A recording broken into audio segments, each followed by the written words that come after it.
In Virginia, Democrats won big in this week's election. On Tuesday, Democrats maintained their majority that they've had in the state Senate since 2020, and they flipped the state House.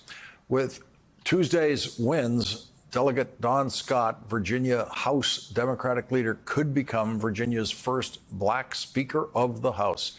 And because of Tuesday's election results, Virginia's Republican governor's proposal to ban abortion has now no chance of becoming law. Virginia is the only southern state that hasn't passed or enacted restrictive abortion laws since the Supreme Court overturned Roe v. Wade. Yesterday, Virginia's Republican governor said he's a little disappointed in Virginia voters. I'm a little disappointed, to be clear. I think the number one lesson is that Virginia's really purple, and that going into these elections, we knew that they were going to be tough.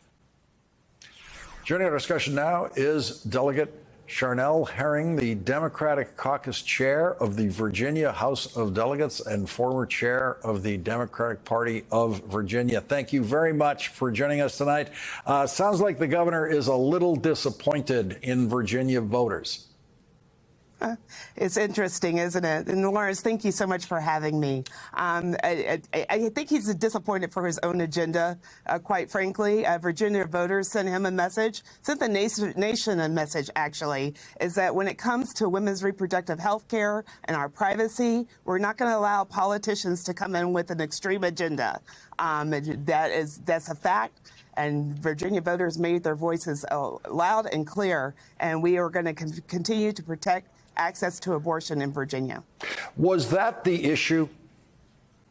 That was the major issue. He made it the big issue. He talked about that, you know, the ban was something that was common sense. He made it the issue, and we had to respond, and our candidates, who are absolutely amazing and leaders in their communities, hit the doors, had conversations with individuals, and let them know that we were going to protect their privacy interests. But he made it the issue. And we have a lot of challenges in Virginia, but he wanted to make that the issue, and we met him head on and made it clear we're going to protect access to abortion in Virginia.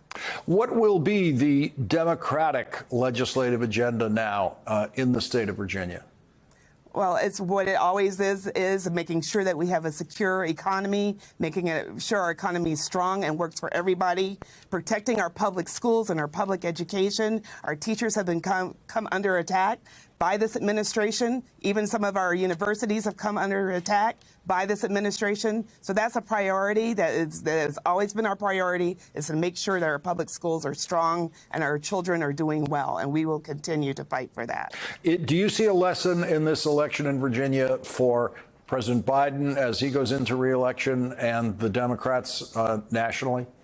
Right. I think the lesson is this: be bold and protect our constitutional rights. You know, there's been attacks on by the Republicans here in Virginia to access to the ballot box, to voting. And this is about our democracy. This is about valuing every individual and making sure that everyone has access to the resources that they need for their family to be able to work and have a strong and wonderful life here in the Commonwealth. But also, in a broader respect, we're talking about now the nation and to protect democracy, to protect access to health care, and protect our educational institutions as well.